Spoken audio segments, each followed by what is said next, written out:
Hi friends, please subscribe to Amravati Media and press the bell icon for more latest updates. మాజీ హోంమంత్రి వైసీపీలోకి re entry. రాజకీయాలలో ఉండే నేతలకు మాత్రమే కాస్త పలకరింపులుంటాయి. క్రియాశీలక రాజకీయాలకు గుడ్ బై చెప్పిన వారిని ఎవరూ పట్టించుకోరు. బహుశా ఏడాదిన్నర కాలంగా ఇదే ఆలోచనతో రాజకీయాలకు దూరంగా ఉండిపోయారు మాజీ మంత్రి మేకతోటి సుచరిత. పాలిటిక్స్కు గుడ్ బై చెబుతారని కూడా ప్రచారం నడిచింది. అందుకే సైలెంట్ పాటిస్తూ వచ్చారు. ఇప్పుడు మళ్ళీ ఆమె పాలిటిక్స్పై దృష్టి పెట్టారు. క్రియాశీలక రాజకీయాల్లోకి అడుగు పెడుతున్నారు. వైఎస్ఆర్ కాంగ్రెస్ పార్టీలోనే యాక్టివ్ అయ్యారు. అయితే జగన్మోహన్ రెడ్డి నుంచి అనుకున్న హామీ లభించడంతోనే ఆమె తిరిగి రీ ఎంట్రీ ఇచ్చారని ప్రచారం నడుస్తోంది. గుంటూరు జిల్లా నుంచి కాంగ్రెస్ పార్టీలోకి ఎంట్రీ ఇచ్చారు సుచరిత.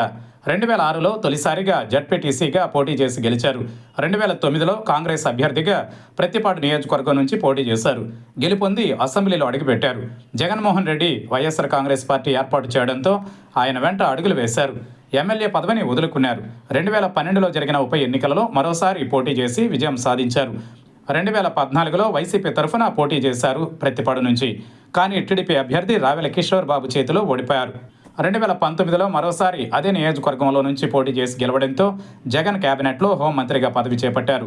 2024 ఎన్నికలలో జగన్మోహన్ రెడ్డి ఆమెకు తాడికొండ టికెట్ ఇచ్చారు.